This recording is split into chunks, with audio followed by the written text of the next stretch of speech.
My girlfriend disappeared the day I was going to propose. She was in the Maldives with her ex, paid for with my life savings. Hey everyone, I've been wanting to write this story for a while now.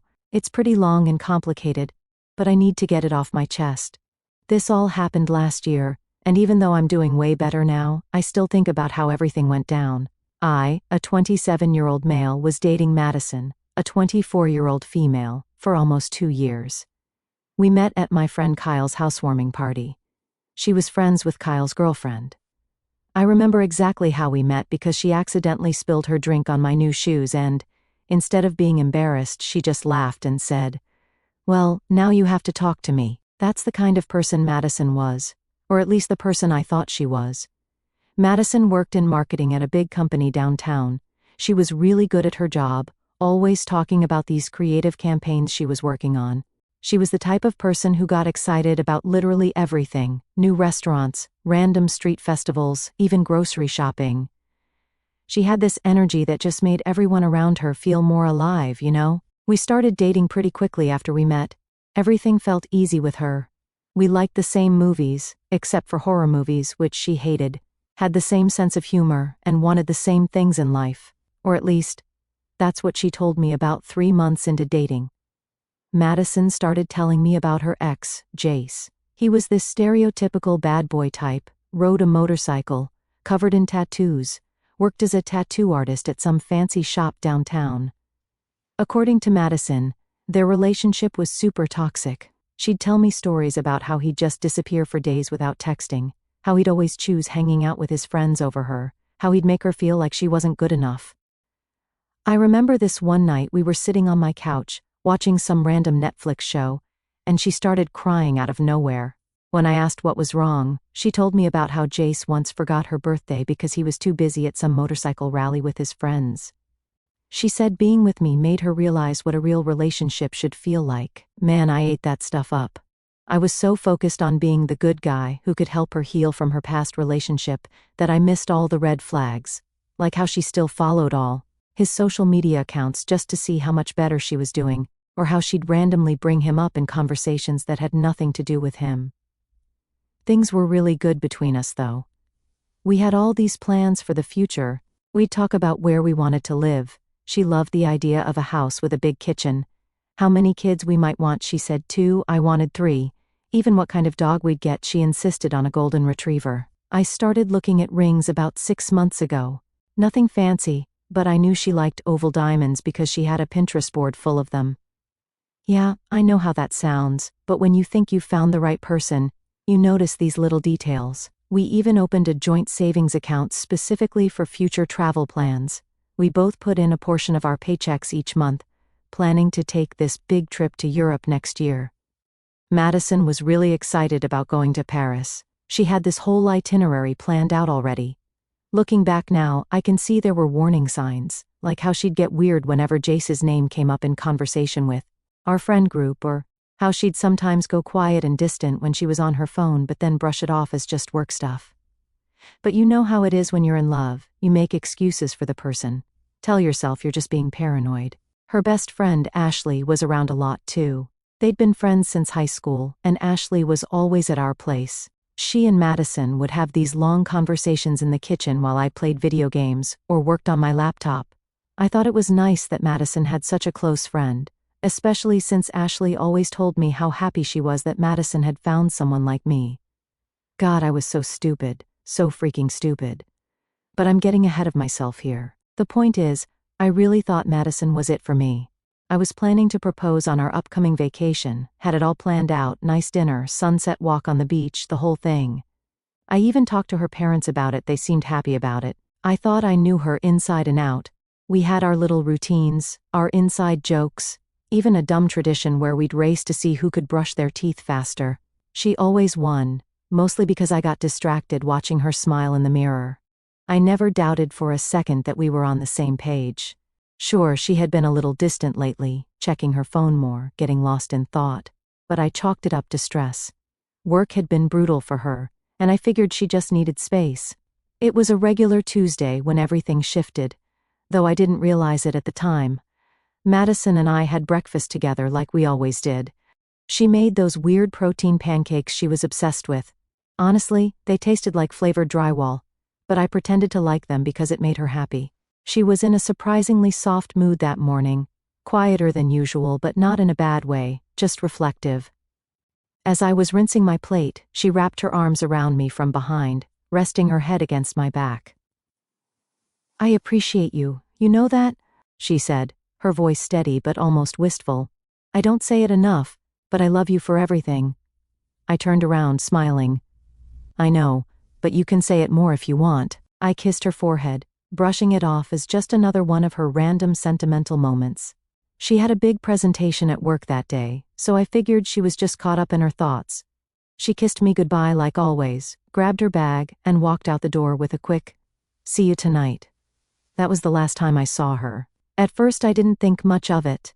She had that big meeting, and when I texted later about picking up dinner, I figured she was just caught up at work. No response, a little unusual but not alarming. Maybe her phone died, or she was decompressing after a long day. By morning, still nothing. No texts, no calls. My good morning message sat on delivered, unread. I called, but it went straight to voicemail. Now that was weird. Madison always kept her phone on her, especially with work being as demanding as it was. By mid-afternoon, something felt off. I called her office, expecting to hear she was swamped with meetings or out on some last-minute assignment. Instead, her assistant, who I'd met several times and who knew exactly who I was, sounded oddly stiff. "Madison is on indefinite personal leave," she said. I frowned. "What? Since when?" "Starting today," she replied. Confused, I asked for more details, but she just kept repeating, "That's all the information I have." So, I drove to her apartment after work.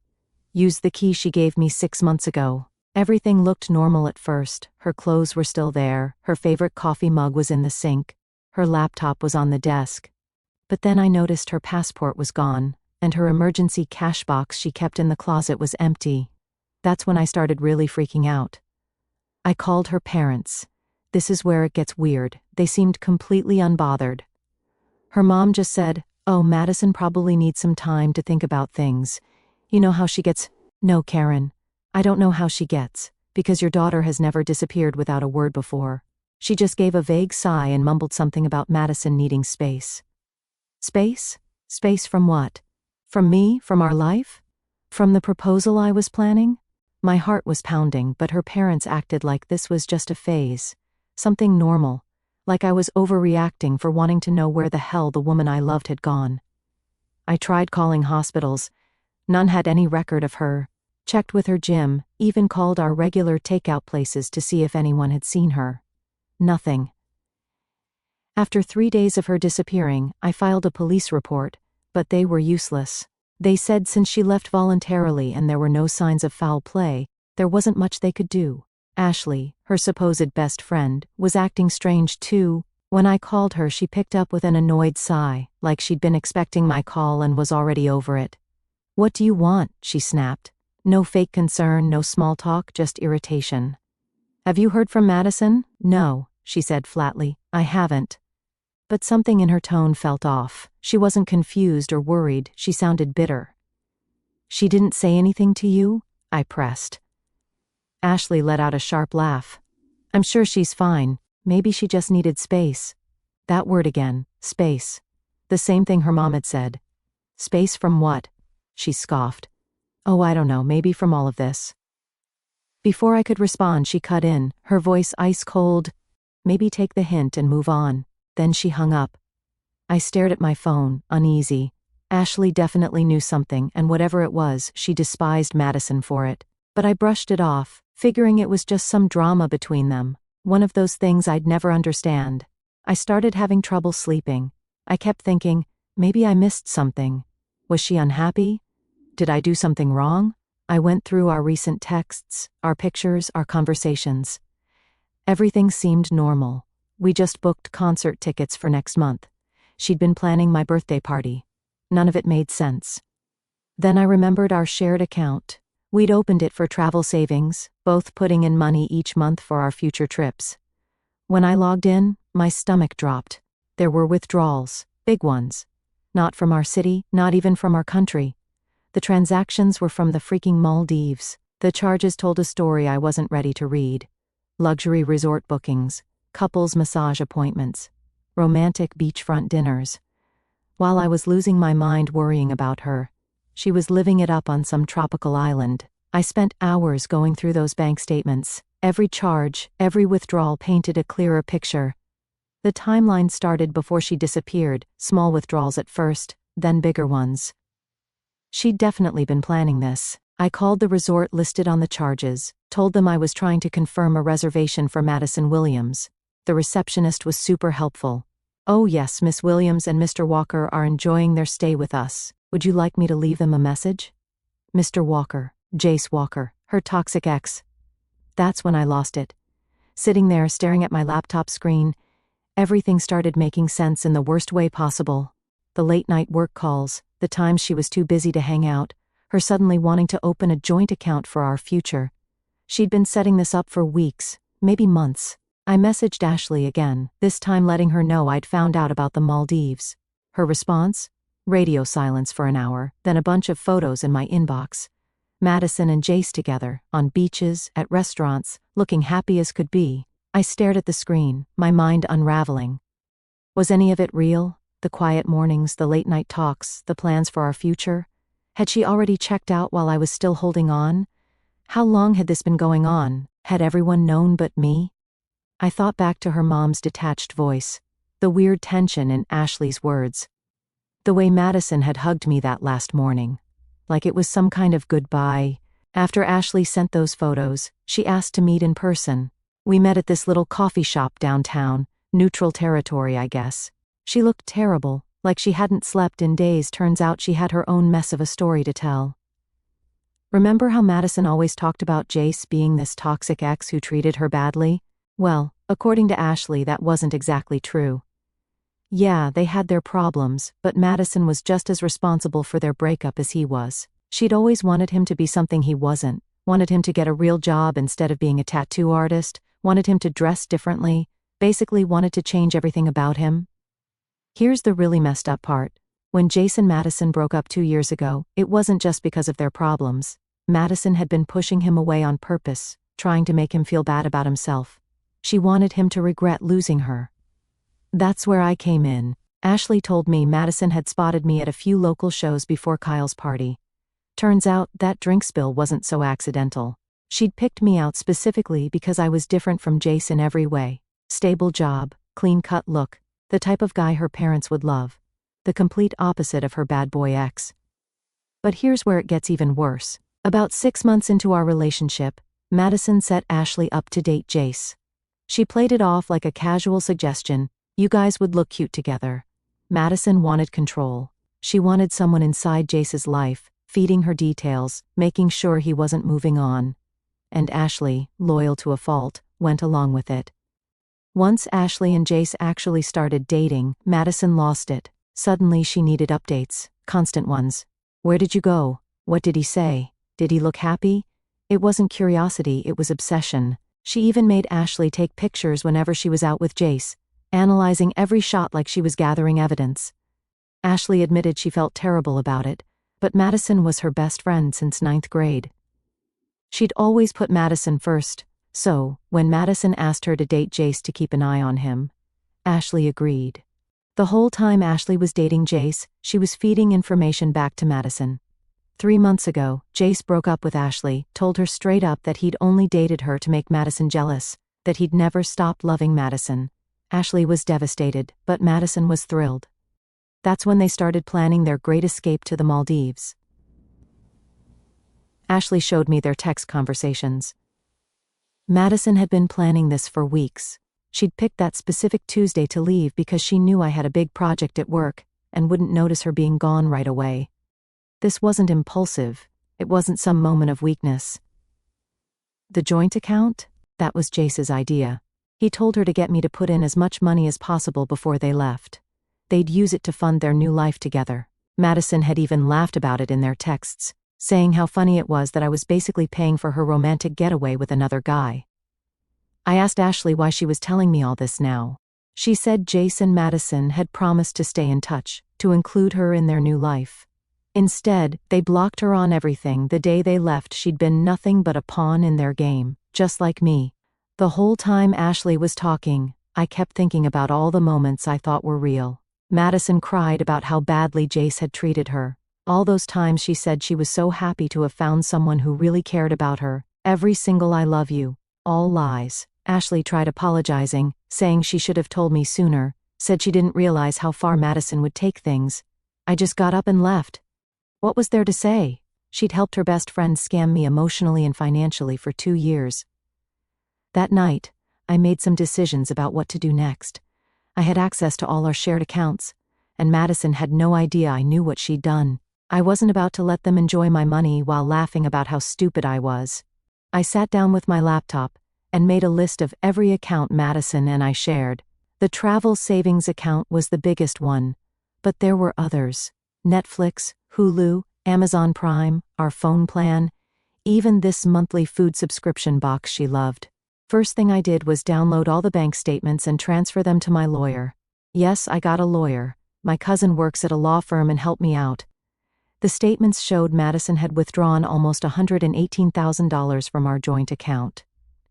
Here's the thing though, I'd put in about $25,000 total. She'd been living off my contributions while barely touching her own. My cousin helped me document everything. We tracked every withdrawal, every charge. The resort bookings alone were over $9,000. Then there were the spa treatments, fancy restaurants, even some jewelry store charges. They were living like royalty with my money. The next morning I went to the bank as soon as it opened. Turned out, Madison had tried to set up automatic transfers from our joint account to a new account in her name. She'd scheduled them to start the day after she left. The manager helped me stop those transfers and remove my name from the account. But I didn't just remove my name. I also withdrew every cent I'd contributed first. Legally, I was entitled to it, since I could prove how much each of us had put in. I left her with only her own contributions, about $3,000, not quite enough for the luxury vacation she'd planned. The phone plan was next. I called the carrier and separated our lines. She'd added all these international features for her trip without telling me. Well, surprise. Those features stopped working mid-vacation. Hope those Instagram stories were worth the roaming charges, Madison. I also logged into our shared cloud storage. Madison had this habit of never backing up her photos anywhere else. Found hundreds of pictures of her with Jace, going back months. Downloaded everything as evidence, then logged her out. Hope she wasn't planning to keep those vacation memories. The gym membership she'd been using under my corporate discount? Cancelled. The automated toll tag for her car? Deactivated. The premium Spotify account she used through my family plan? Gone. I systematically removed her from every aspect of my life she'd been mooching off of. But the biggest move? I documented every lie, every secret meeting, every planned deception. Put together a timeline showing how she'd manipulated everything. Saved screenshots of Ashley's messages, the bank records, everything. Because I knew Madison, she'd try to spin this somehow when she got back. Some of you might think this was too much, but here's the thing. This wasn't just about the money. Madison hadn't just cheated on me. She'd spent 2 years deliberately lying, manipulating, and using me as part of some twisted plan to get back with Jace. She'd watched me fall in love with her, plan a future with her, all while knowing it was fake. The whole time I was doing this, Madison was posting these romantic beach photos with Jace. Living my best life, finally with my soulmate, she wrote. Each post made me more certain I was doing the right thing. She thought she had everything figured out. Her perfect escape, funded by her naive ex-boyfriend. About a week after I did all this, I got a text from an international number. Madison had finally realized her credit cards were getting declined. That's when she remembered texting me. Her message was pretty much what I expected. What's going on? Why can't I access any of our accounts? I didn't respond, of course. Let her figure it out herself. A few days later, Ashley told me Madison had called her, freaking out because they couldn't pay their hotel bill. Apparently, the resort was holding their passports until they settled their balance. Guess that romantic getaway wasn't so romantic anymore. Madison came back exactly 67 days after she disappeared. I know the exact number because I'd been counting. It was a Saturday morning, and I was actually at my place playing video games when my doorbell rang. Wasn't expecting anyone, so I checked my doorbell camera through my phone. There she was, standing at my door in this expensive-looking sundress, holding her designer suitcase, like she'd just gotten back from a normal vacation. My heart started racing, but not because I still had feelings for her. I was just mad. Like, physically shaking mad. I almost didn't open the door, but then I remembered all the evidence I had collected, all the screenshots saved on my laptop, and thought, yeah, let's do this. When I opened the door, Madison started crying immediately, not subtle tears, full-on dramatic sobbing. I made a terrible mistake, she said, trying to step inside. I blocked the doorway. She looked surprised. I'd never done anything like that before. I used to always let her walk all over me. Not this time. She launched into this whole speech about how Jace hadn't changed, how he was still the same selfish person he'd always been. Said he'd spent all their money on partying with his friends instead of the romantic activities they'd planned. Complained that he'd invited random people to their hotel room and embarrassed her in front of other guests. The whole time she's talking, she kept trying to make eye contact, probably trying to see if her crying was working on me like it used to. But I just stood there, arms crossed, waiting for her to finish her performance, because that's what it was, another performance. I know I disappeared, but I realized you're the one I want to be with, she said, reaching for my hand. You're stable, reliable, mature. Jace is just a boy who never grew up. I want a real future, and that's with you. That's when I started laughing. Couldn't help it. She looked so confused. Madison wasn't used to me laughing at her tears. I used to fall all over myself trying to comfort her whenever she cried. Stable, reliable, I said. You mean easy to manipulate, easy to steal from? Her face changed instantly. The tears stopped. It was like watching someone take off a mask. What are you talking about? She asked, but her voice was different now, harder. I pulled out my phone and opened the folder where I'd saved everything. Should we talk about the money you stole from our joint account? Or maybe how you used Ashley to spy on your ex while pretending to be in love with me? Madison's mouth opened and closed a few times, like she was trying to find the right lie. Then she switched tactics. Ashley told you that? That lying snake. She's just jealous because Jace never really loved her. You can't believe anything she says. Actually, I said, I don't need to believe Ashley. The bank statements, hotel receipts, and your own messages are pretty clear. By the way, how was the couple's massage at the resort? The one you paid for with my money? She started stammering about how she could explain everything, how it wasn't what it looked like. Then she tried a different approach, telling me she'd pay me back every cent, that we could work through this, that she'd go to therapy. I'll do anything, she said. Just give me another chance. We can start fresh. Like how you gave Jace another chance using my money? I asked.